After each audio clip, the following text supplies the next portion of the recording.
Hello, everyone. My name is Charles Al Hayek. I'm happy to welcome Professor Helene Sader on our fourth Mujalasa. Mujalasa is a joint project by Afikra and Heritage and Root.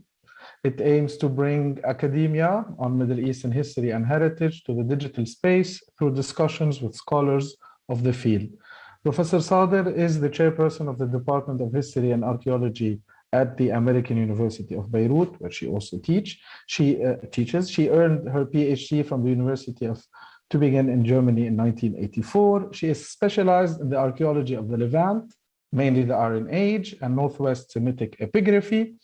She was and is co-director of many excavations projects in Lebanon, notably the Tell el-Burak in South Lebanon, and her research interests include archaeology of the Levant, mainly Lebanon, Phoenician history and archaeology, Aramean history and archaeology, and she teaches Iron Age of Syria and Palestine, Phoenicia and Phoenician expansion, Mesopotamian archaeology, ancient Near Eastern religion, and Phoenician epigraphy. And we're really happy to have you with us, Professor Sader.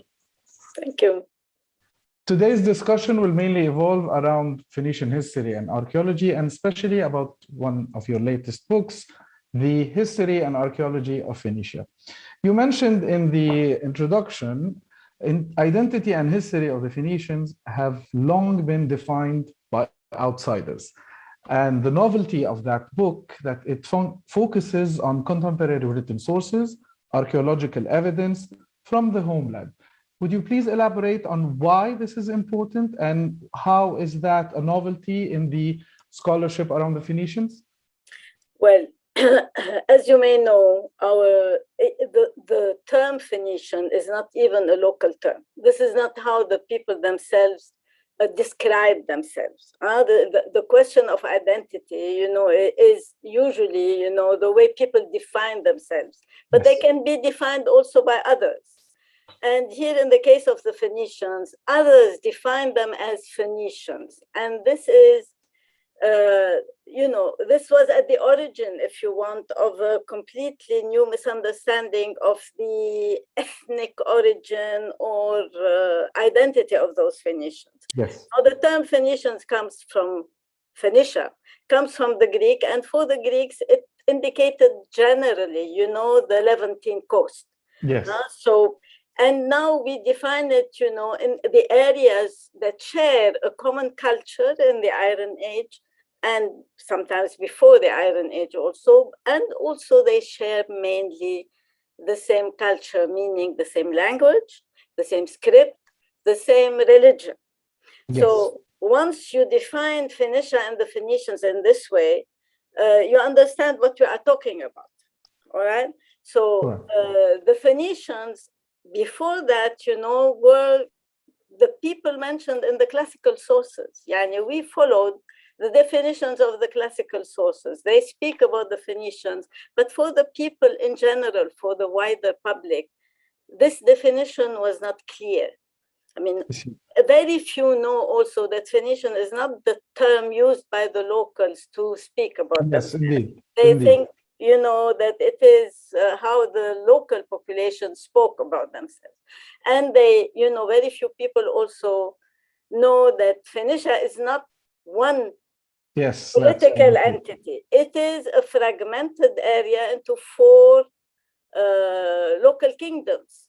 But these 4 local kingdoms, who never formed one unit, one, unified country, shared, cultural features which make them belong, if you want, to the main cultural sphere, to the same cultural sphere. I see. So this is the issue about Phoenicia.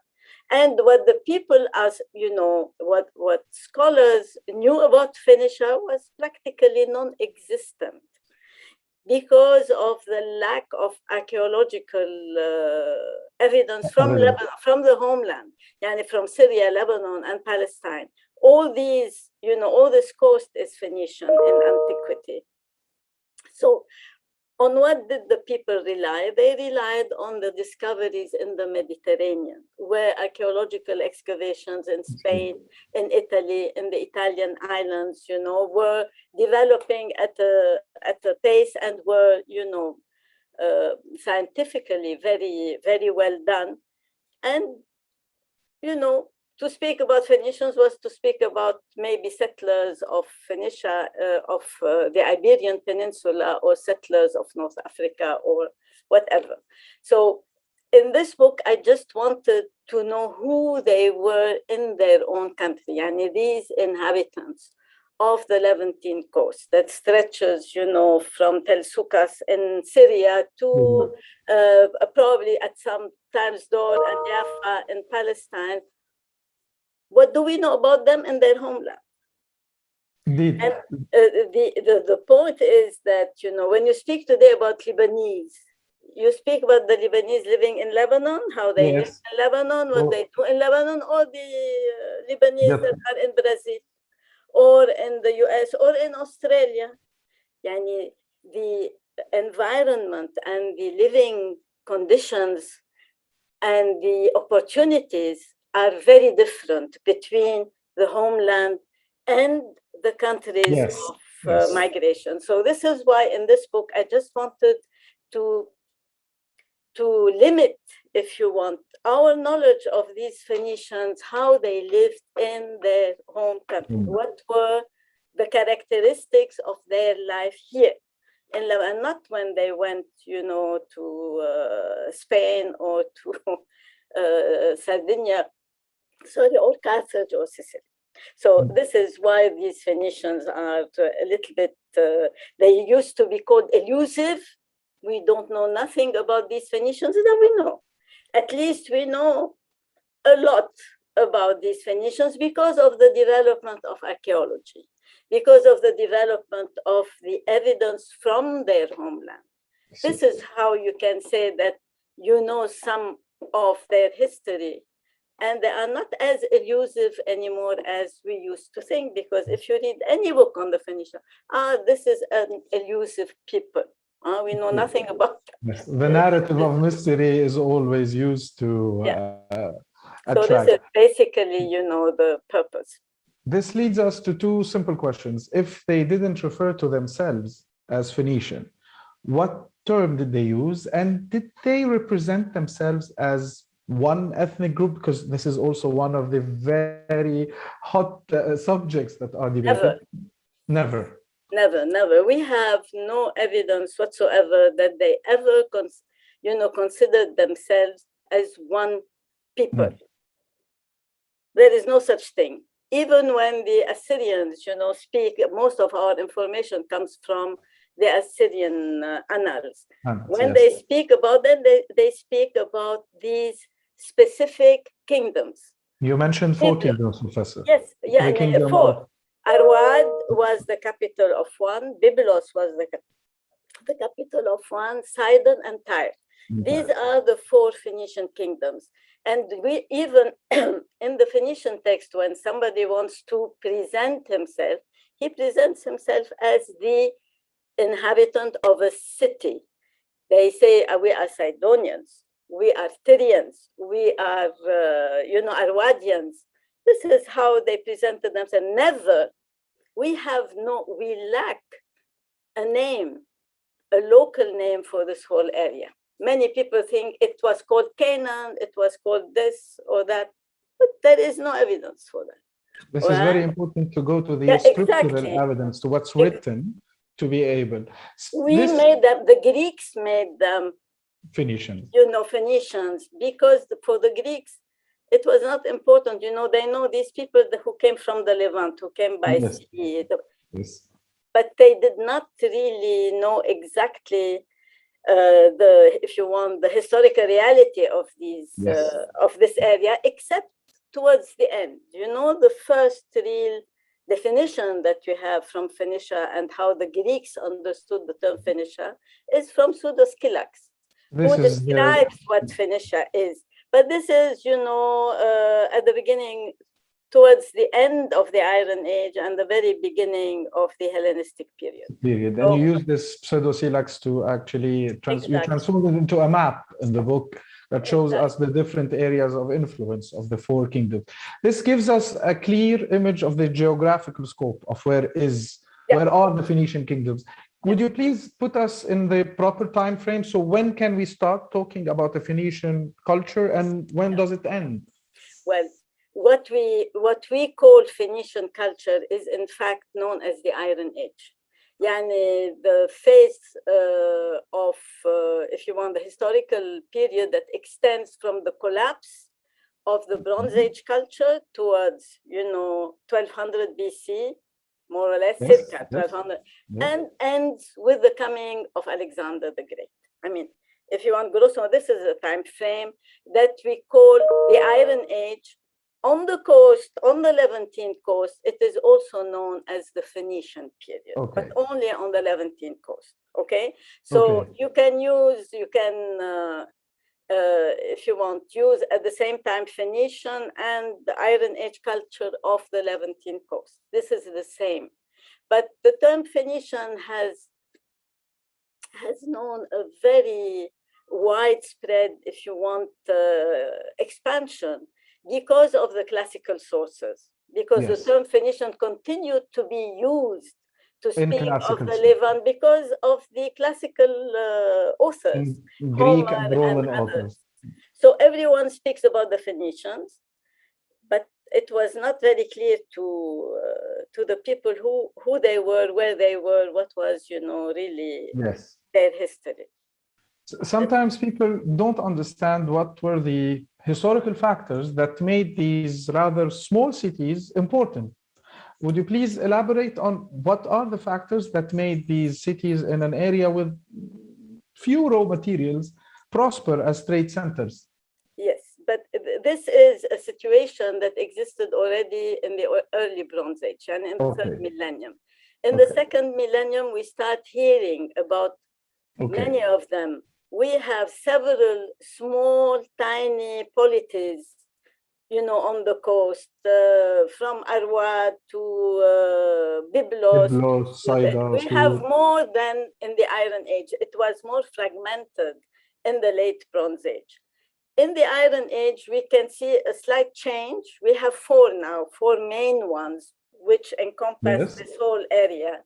And, the most significant, based on the classical sources, became Tyre and Sidon. The southern Phoenician cities were more important. Now, from the beginning, from the Bronze Age, these cities were important because of their harbors. They were, the most important harbor was Sidon and Byblos. Yes. And one was the gate to Syria and Mesopotamia in the north. Yes. And one was the gate to Damascus in the south. From Sidon, we have a road that goes across the pass of the pass of Jazin to the Bekaa Valley, Freya, and so on, and Damascus, Kamed Los, Damascus. It's well known. And one in the north. So we have two key passages for the Egyptian armies, for Egyptian trade, for, this international, crossroads crossed, came from of course, they had no natural resources except wood. The main export was, wood and the resins and all that you can find, in the Lebanese forest, and they are described many times in Egyptian sources and so on. So what they brought back from Egypt mainly was gold, was, wheat, food, wheat and so on, and ropes and linen. And, we have texts where all the items that were brought by the ship to Byblos are, listed, if you want. Yes. Speaking of ships, Professor, do we have any documented remains in the sea in front of Sur? We have two recently discovered shipwrecks. Opposite the shore of southern Palestine, opposite the shore of Ashkelon. These are two shipwrecks that were identified, not the hull, not the boat itself, because the boat had disappeared. Yes, but because it was very deep in the sea. But since it contained amphorae, hundreds of amphorae, the shape of the cargo gave us the shape, the size of the ships. So these are two examples of ships, Phoenician ships, dated to the 8th century because of the pottery that was in there, which were transporting wine, most of them. So wine has always been one of the key exports of Lebanon, still is. And you speak about the excavations and the and the discovery you made excavation in at el-Burak, gave us, one of the oldest wine presses, of Phoenicia. So, and we have other examples from Spain, from Mazaron. They found also a shipwreck, and they studied the building technique, this tenon and mortise technique, where the wood is they put them, they joined, these pieces together, and of course we have the iconography. The Phoenician ships are represented, on various sculptures, reliefs, and so on. So when you combine more or less the textual evidence, the iconographic evidence, the archaeological evidence, you come up with different types of ships used by the Phoenicians, the merchant ships, the so-called gaulos, the so-called, military ships or warships that had, this metal, if you want, how do you call it now? I forgot. Ram, if you want to ram. But this was not, by the way, it was now, if you want, said to be only to cut the waves, but not to attack the ships. Exactly. So this was a misinterpretation of this. So we do have evidence for Phoenician ships, and we do have evidence from Greece, for example, of ships which were built exactly like the ships of the Phoenicians. And this mortise and tenon technique was most probably taken from the Phoenicians. And we know that the Romans, they used to capture the Carthaginian boats in order to imitate them, to build the same. So they were known for this. And it is, understandable because the raw material was there in the mountains, all sorts of food, and the harbors were there. So it was perfect setting to develop navigation. Yeah, the conditions were clear, for this development.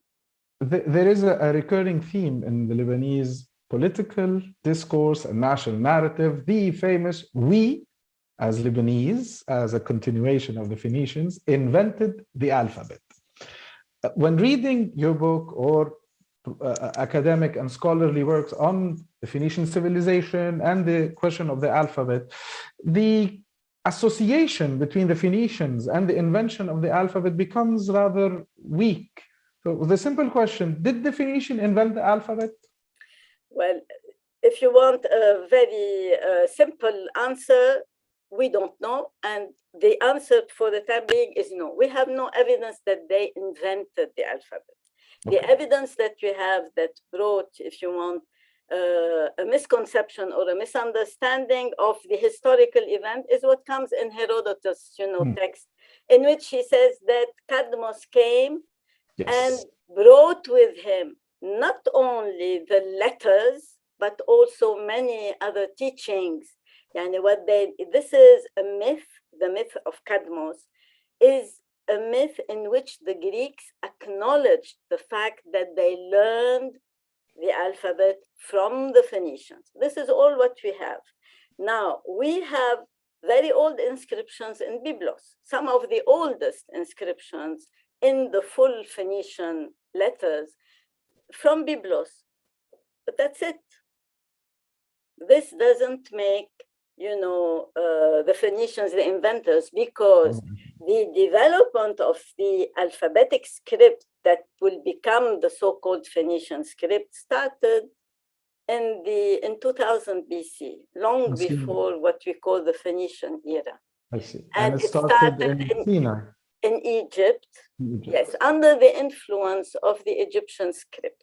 This is the most widespread theory today about the origin of the alphabet, that it was developed in Egypt under the influence of the hieroglyphic script, And even some scholars go as far as to say the Egyptians invented it to be able to communicate. In general, you know, the most common consensus is that these were West Semitic speaking people. Yani they could have come from Palestine or from Lebanon or from anywhere. Those speakers of this language are the ones who developed this script.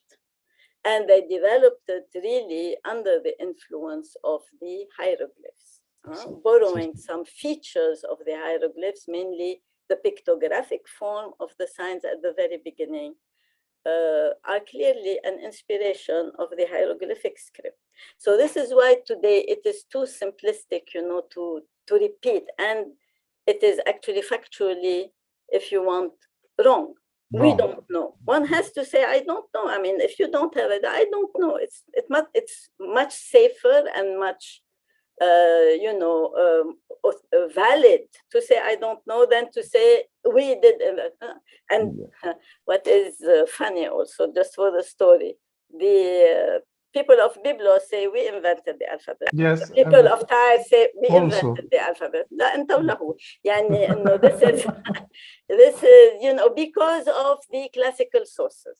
Yes. Always the classical sources intervene to give some backup here or some backup there. And, you know, it is clear that according to Herodotus, it is the Tyrians who took the alphabet. And the name Byblos make it, you know, it's used as a if you want, as a proof that, you know, the city was called the book. So, but it was called the book because of the papyrus trade in the Hellenistic period. It is not because they invented the alphabet. But, you know, never mind. People are, you know, are proud. Happy and proud, yes. This is one of the main achievements for them of the Lebanese contribution to the world. But it's not only the Lebanese contribution, it's the whole Levantine coast. It's as much, yani modern politics divide Phoenicia into Lebanon, Syria, and Palestine. Yes. So all of them took part in this culture. All of them are part of this culture. So, but the three most important capitals were in Lebanon. This is why the Phoenicians were always associated with there is this appropriation by the Lebanese.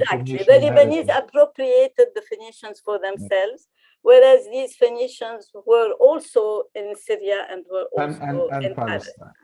Speaking of, you mentioned the myth of Cadmus and also the national narrative and the widespread histories speak of the myth of Europe, of Adonis, of Cadmus as Phoenician myths. How accurate is this? They are Phoenicians. For the Greeks, this is how they termed this, you know, this is the term they use to speak about this area. So Cadmus is a Tyrian. Is a Phoenician, of course, but he's Tyrian. And, you know, in the myth, and the whole myth means simply the encounter of two civilizations, the Oriental and the Occidental, the Western, because the names of the protagonist, Cadmus, and his sister, Europa, one symbolizes the East, his name means the East, and one symbolizes the West, and her name means the West, el-Gharb. And the continent took the name of el-Gharb. This is the West when you are, you know, on the Phoenician coast, on the Levant coast. Or in Greece, the West is Europe and the East is Phoenicia. So the myth tries to explain always the origin of something. The Greeks seem to have forgotten, you know, that they had a script in the late Bronze Age, because for many years in the so-called Dark Ages, the knowledge of the script had disappeared. Was lost. And when they learned a new script, they learned it from those who came from the East, from the Phoenicians. So the myth aims at explaining the origin of their alphabet. You see, every myth aims at explaining the origin of something, the origin of an element of civilization, of a feature that exists, etc. So this myth is clearly, if you want, an acknowledgement of the Greeks that they did learn to write this typical, you know, with this typical script from people coming from what they called Phoenicia, and from the East. The East. Speaking of the myths, this leads us to the Phoenician religion. And how can we, generally people speak about a cult of a certain trinity in the Phoenician cities. However, the triad. In your book, you speak of a divine couple. That echoes a little bit the local monarchies. Can you please elaborate on the general characteristics? Well, first of all, we have no religious text from the Phoenicians themselves. Our problem is that we lack sources, always. Sources from the locals. We don't know anything about Phoenician religion from the Phoenicians themselves. Okay? So once this is settled, we have to try and find bits and pieces here and there to know something about this religion. But we do not have, like in Mesopotamia, an epic of creation, or a pantheon, an epic, a theogony, how the gods were created, how man was created. We don't have them in Phoenician from Phoenicia. We have Philo of Byblos who wrote in Greek under the influence of Greeks and so on in the Hellenistic period. But we don't have text from the Phoenicians themselves. So all what we can gather, we have to rely on evidence, on the evidence available. All right. So from the evidence available in all the cities or the places where, excavations have taken place and discoveries were made, we have a couple. We have the god of the city, a Baal, the lord of the city, and the main goddess of the city, who was responsible for life, for fecundity, for fertility, for life. She's a life-giving. But this is the couple. There is no son. There is no tie. This was a later idea that, an idea that was first, if you want, introduced because they identified this younger god with Adonis, he is god of vegetation, the young god, and so on. But this turned out to be, wrong.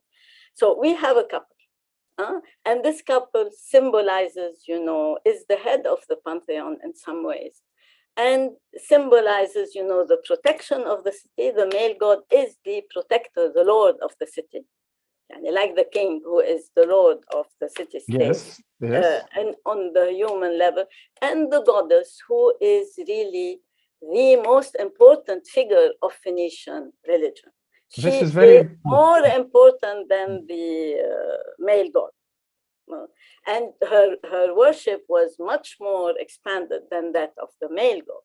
And the male god, we don't know most of the time who he is, because he's called the Lord, Baal. The Lord, okay. The Lord. He can be called Eshmun in Saida, he can be called Melkat in Tyre.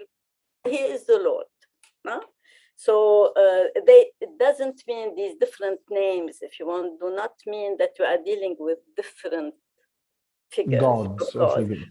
But here and there, he takes different features.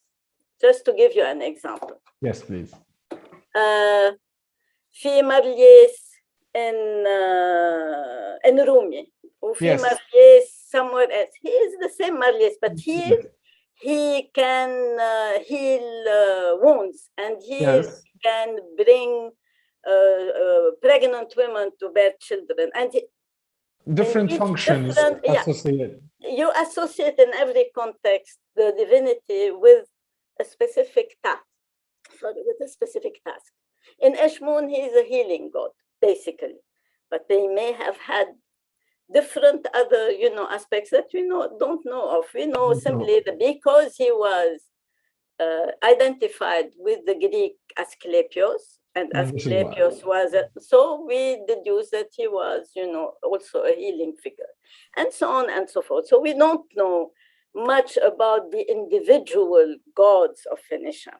We know sometimes their names because they appear in the inscriptions, but we do not know the religious vision of the Phoenicians. Yani we don't have their genesis. We don't have their creation of the world.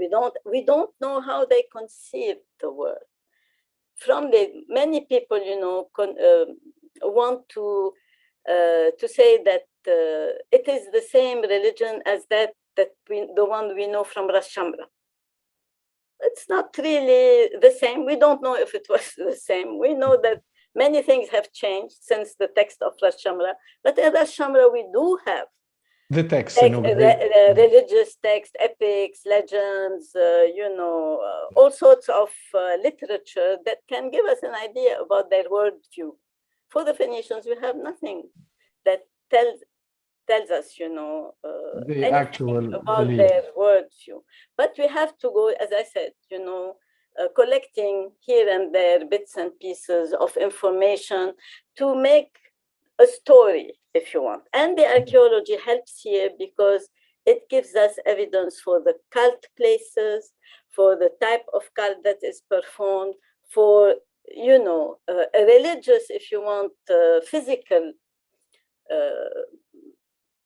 proof of the existence of a religious life. And if you discover a cathedral, you don't know much about the religion. The religion, yes. So we discovered a temple, but we don't know much about how the ritual was performed, unless we have some text somewhere, Yes. Even if we discover the actual offerings, this doesn't tell. It means that maybe they burnt a sheep, as an offering. Maybe the sheep was burnt for some other purpose. But in general, we acknowledge the presence of some features in a building that make us believe that it is a temple, a sacred building, and a building where some religious performances were taking place, like an altar. Yes. A place where a sacrifice is, benches around, the room for the position of ex-votos. All the type of finds that you find in these buildings all indicate that it had some religious purpose. One of these features is the throne of Astarte. The throne of Astarte is a feature, and this is a very important, aspect of. Why is it a very important? Why is it a very important aspect? Because it indicates the uniconic reverence of the divine. Yani, the divine presence is indicated by the seat, by the throne. And this is exactly what you find in the Bible. Yes. Now, if you read about the Temple of Jerusalem, yes, in the Holy of Holies, there is only the throne of Yahweh. Yahweh himself is not represented.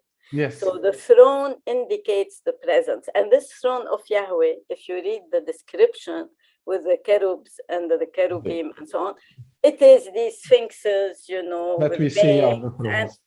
This is how they represented divine presence. Sometimes they represented it also as a standing stone, a natural stone that struck their minds because of its shape, because of its size, because of whatever.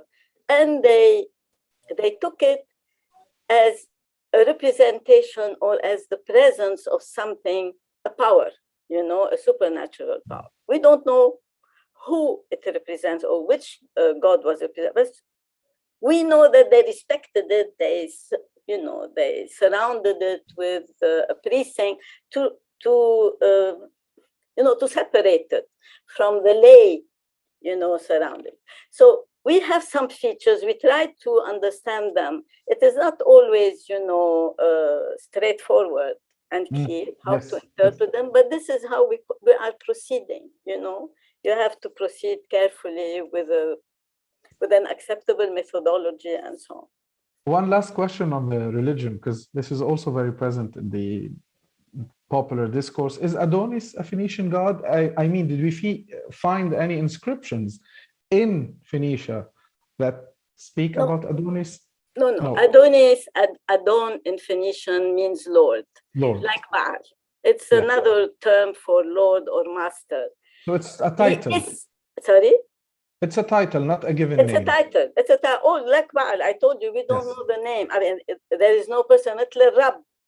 Yes. Rab. Ilah. It is also a title. It is not a personal name, if you want. The same for Baal or Adon. He's the Lord, the Master. Now, this is ending is a Greek ending. We know Adonis and the myth of Adonis from Greek sources. We have no Phoenician source that speaks about Adonis.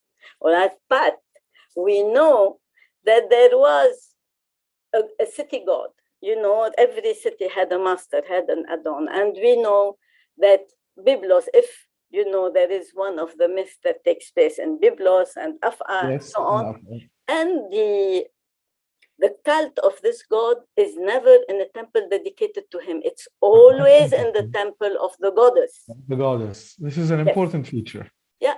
So he is worshipped in the temple of the goddess, meaning that she is the most important figure in the story. But he is the symbol, and we have from Mesopotamia, you know, Dumuzi, who becomes the Tammuz. Always this, if you want, this god who dies, who represents the cycle of vegetation, who dies, revives, you know, to represent the cycle of nature. And this is why he is an important figure, because he represents the life of nature, if you want. So Adonis is not attested in the local sources. He was most probably one aspect of this Baal, of this master, of this city god, who represented the cycle of vegetation, maybe. We don't know, because this is the most common interpretation of the fact that he is killed, that he went to, the underworld, that two goddesses were fighting for him. But this is later, Aphrodite and Demeter, and I don't know what. So it's a myth. Never forget that it's a myth. It is not a real historical event. And the Lebanese, most of the time, do not differentiate between a myth and the historical event, all right? So all these stories about, the alphabet and Adonis, they are all myths, and Europa and Cadmus, and these are myths. Yani, it is very important. We were taught, when we were at school, we were taught about these events as history. Yes, they are part of the educational program. Yeah, this is wrong. And this is why so many misunderstandings accumulated, over the years about who these Phoenicians were, what the Phoenicians are, what they did. It is all Greek myth coming. It is not even local myth. They are Greek myth. So moving from myths to another more material and concrete subject, metal was important in Phoenician trade. What kind of metals, and where did they get the metals? We know that there are some iron in Mount Lebanon, but not enough to sustain a trade. We have until now no evidence that any mining was taking place in Lebanon in antiquity. No, there were some iron, but they were not exploited. We know today that there was iron in Jordan. Okay. And this iron was mined, and this iron was exported. Okay. And we know from the analysis that this iron was found in Akka. This iron was found in Olympia, in Greece. So it is the kind of iron that was mined, worked, and exported.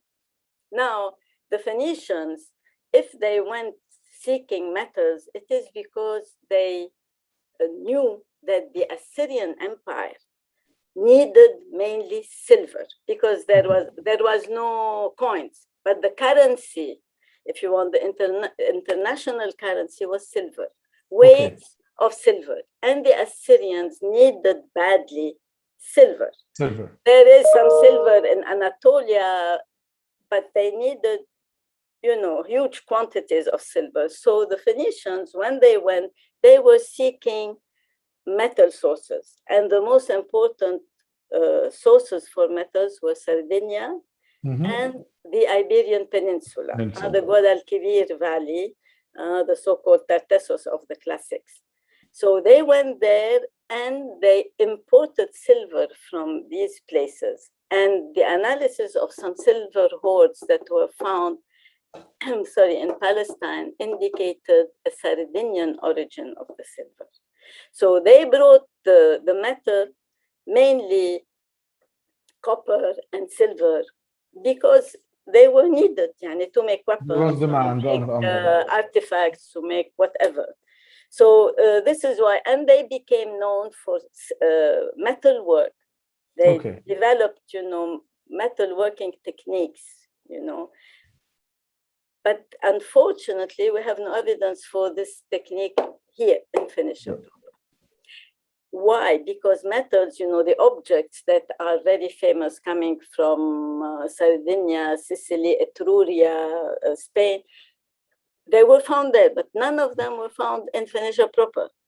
Now, the explanation usually is, first of all, that the Assyrian invasions, where they always say in their annals that they took all the riches to their country. And the second, possibility is that metal can be melted. It was too precious to be kept. So they melted it, they made other objects. So this is why you don't find, the beautiful bowls and the beautiful, tripods that you find elsewhere. So we know that the Phoenicians in the texts are very skilled metal workers, in Homer's Iliad, etc. But we have no evidence for this here. Until now, we have some metal working, smithing in Akko recently, they found it, but nothing of the scale, if you want, that would produce such beautiful, objects that do we have the Mediterranean. Do we have insights through archaeological excavations on what did they eat? What did they plant on their, was agriculture relevant to the most important part of Phoenician economy is agriculture. Of course, trade was, was important because, they brought back resources that were not found here, but they brought them because they distributed them to the whole East, to Assyria. The most important production, local economy of the Phoenicians was agriculture. And we know that their main produce was wine and olive oil. That's very important. And that's very different from the narrative. This is what they have exported, what they have developed, because first of all, the invading armies needed them to feed their armies. So you see an expansion of agriculture, an expansion of production of olive oil and wine, because these were the basic rations for the soldiers, for the officials, for the soldiers, and we have today a very clear evidence for this kind of production. The two shipwrecks I mentioned were filled with amphorae containing wine and maybe olive oil, but the analysis, said wine. We have literary evidence from Elephantine in Egypt, and in Aramaic texts that speak of the Sidonian wine, the one produced in el-Burak in our wine press. See? And exported from there. In Sarepta, Sarafan, they had huge kilns that produced a lot of amphorae. In el-Burak, we have millions of amphorae shards. So, millions, Yes, because a lot. Hundreds of thousands. So, there was a huge wine and olive oil production that was exported. And today there's a project of studying the petrography of the so-called Phoenician transport amphorae. Yes. That were found in Crete, that were found in Greece, that were found in Cyprus. They make the analysis to see where they came from. The analysis of the amphorae in the shipwrecks indicates Saida, the area of Saida. The analysis of many other, amphorae can indicate either an area around Akko or an area around Sidon, always the southern part of Phoenicia, southern Phoenicia, from Beirut to the south, and very little evidence from northern Phoenicia. This is such a different narrative, or the proper scholarship and archaeological evidence is so different because the narrative speaks about trade and nothing but trade, purple, glass. However, we see that one of the main activities was olive oil and wine. And you should remember that the Romans and the Greeks acknowledged that they took essays on agriculture from the Carthaginians and from the Phoenicians. They learned agriculture, and one of the reasons why the Phoenicians were not considered as main, if you want, contributors to Mediterranean culture, it is because they were considered primarily as sailors. They don't know agriculture, so they cannot be, they could not have influenced the culture. Agriculture. But today we know, no, it's not true. They were agriculturalists, as, even better than the Greeks, who were, thought always to be the originator of Western culture. No, the Phoenicians were there. They had agriculture, and they taught the others on how to produce, some even say that the vine was exported from Phoenicia to Europe. The vine. Yes. So, agriculture has always been a main, if you want, production, or the main part of Phoenician economy. And we know that their main export items were olive oil and wine.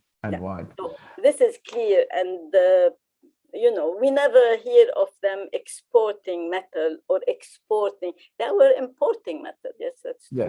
But they were not maybe they were exporting finished products that were found abroad, but we don't have them here. They were specialized actually in getting natural resources which were not available in the area. And the same happened in their colonies when they colonized. So their colonies were only also in all the colonies. In southern Spain today, we know that they took the land around and they they use it for agriculture. And the area of Cape Bon in Carthage, this is a huge agricultural area. So they did settle, and they did use agriculture. Of course, if you want to have a place where you live, you cannot live without agriculture. Yes.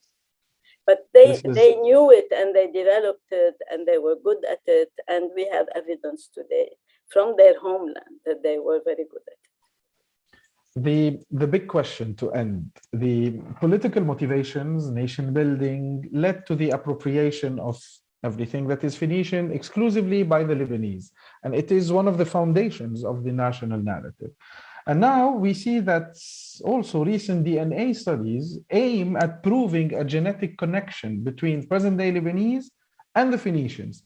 Is it an assumption? How accurate it is? Can you please elaborate on that? I will not be able to answer your question. I doubt it sincerely. I mean, I cannot understand what this DNA wants to prove. That the Phoenicians were abroad, we know it. What do they want to prove? I mean, why this DNA? That the local population is still Phoenician? I doubt it very much. I mean, if you take, what is Lebanon today is not what Phoenicia was in antiquity. So, to use these things for political purposes, I may be wrong, but I'm personally against it, and I'm not convinced by it. I want, evidence that comes from their place of living, what they did, not today to take, I don't know how they do it. To be honest, I have no idea if you want scientifically how this happens, but I doubt it. You cannot transpose the DNA of a person today by then who is telling you that the skeleton you are using from Carthage or elsewhere is a Phoenician? These were places cosmopolitan, where all sorts of people. I don't know. Even a Lebanese, if you find a skeleton in a place, who tells you that the mother was not an Australian and the father a Lebanese, yes, or vice versa, or something like that? I don't know. I may be saying stupidities, but I personally am not convinced that this should be used for historical purposes. I see.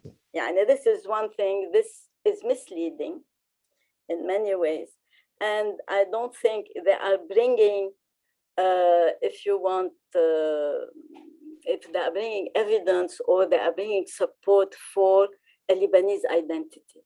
On the contrary, they are not bringing support to a Lebanese identity, because a national identity should supersede all the fragmented identities that are below. Until you reach this national identity, you have no identity. You are still seeking in the bits and pieces of your history to find an identity. So to me, it is methodologically wrong, and it does not serve the purpose of cohesion that identity brings.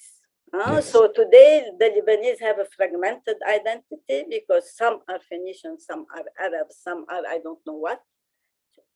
What good does this bring to Lebanon? What good does this bring to the cohesion of the Lebanese people? Zero.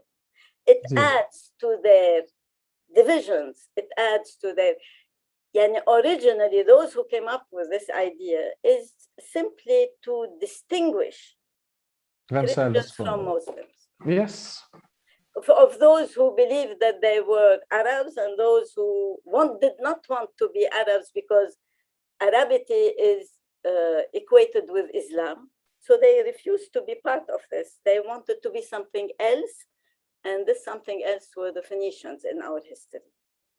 This is why. This is the origin, if you want, of the split. But both of them are wrong, To say either or is wrong, because we are the result of all these accumulated, traits of culture. And today we are a different result. We are a different component. We are neither those nor those. We are, if we want to have an identity, we are Lebanese. If this is the ultimate, understanding. But as long it is unfortunate that it has been part of the debate recently. An armed, a conflict, a political and an armed conflict. It's very, and this has fueled this kind of, if you want, schism, instead of bringing more cohesion to a people. Yes. They simply fueled the division among the people. And this is why I'm totally against it. I don't believe that this is really searching for Lebanese identity. It's wrong. This is not how you will look for Lebanese identity. I see. Professor Sader, thank you for this extremely rich and insightful Mujalasa. People who want to read more can read your books or your articles. And again, we were really happy to have you and give us. Thank you very much. It was a very nice opportunity, and I thank you for it. Thank you. Thank you. Bye-bye. Stay tuned for our upcoming Mujalasa. Like and share, and see you next time. Thank you. See you. Bye-bye. Bye-bye.